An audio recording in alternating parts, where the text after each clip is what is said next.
Good evening, Miss Stewart and Mr. Barnes. Thank you so much for allocating the time to speak with me this evening about your son, Harry. I've just called this phone consult in response to your email, Miss Stewart, about Harry's feeling towards my class at the moment.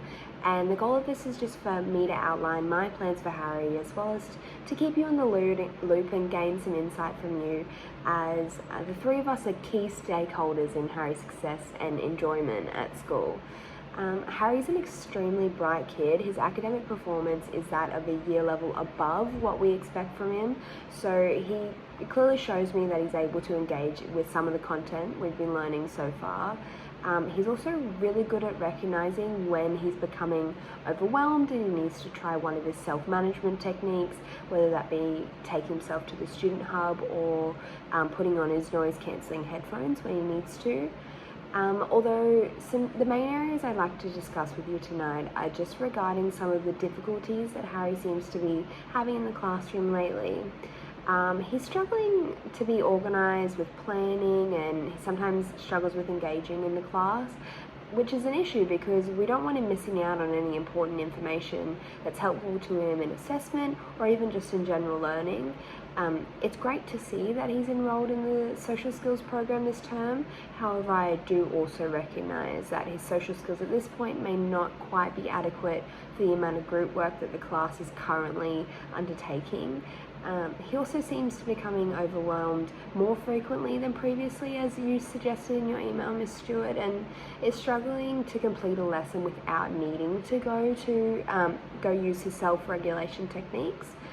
It's my job as an educator to make sure that Harry gets the most out of his experience at school, and also to provide the same access to and quality of education as other students that may not struggle with ASD like Harry does. We don't want him to miss out, and we want to make sure we can tailor his educational experience to his needs, which will help him with so many aspects of schooling. Harry's individualised learning plan is currently managed by the student support team, although I think it's really important to involve as many of the relevant people and resources in this support group for Harry, including myself and you two. I'd like to encourage some collaborative teaching through the use of ASD resources. One in particular is the ICANN network. This network basically encourages and supports students with ASD and provides platforms for like-minded students to connect and collaborate, share experiences, find resources, and generally promotes the success of these students.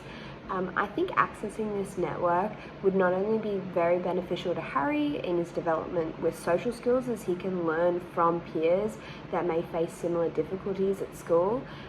It also provides resources to you as parents and to me as his teacher to understand ways that we can better accommodate his needs at school. Also, as mentioned in your email, he's struggling to cope with the group work in the class at the moment. I think it's really important for Harry to still be able to participate in these tasks to ensure that he's still getting the same experience as his peers.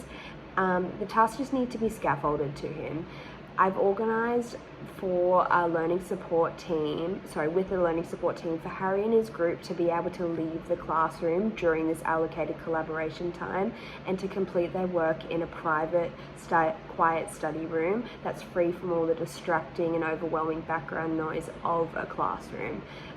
This will be accommodated and facilitated by a teacher aide who will be actively supervising, which will help better structure the meetings and also make sure that the students aren't talking over each other, and so that Harry can actually process such a high load. This will hopefully foster a sensory-friendly environment for Harry so that he feels included and that he's capable of completing this task without becoming so overwhelmed that he feels like he needs to leave the classroom like he has been. As for Harry's struggle with planning, I'll aim to keep my lessons as routine as possible, so Harry knows what to predict every lesson, and he's ideally able to be more organised, as there'll be less unknown variables for him that he might become concerned or overwhelmed with. As for his engagement, I plan to sit him at the front of the class just so he has a direct line of contact with me, and hopefully become less distracted with the background noise and the typical elements of a classroom. I also plan to implement a more frequent use of technology too, to kind of give the students a bit of a brain break, and to also provide a more engaging visual stimulus, as studies suggest that children with ASD really benefit from the visual engagement in a learning environment. So, all that being said, I'd really like to continue to work together to figure out how we can best help Harry in his school experience, and I'm looking forward to hearing any feedback you have.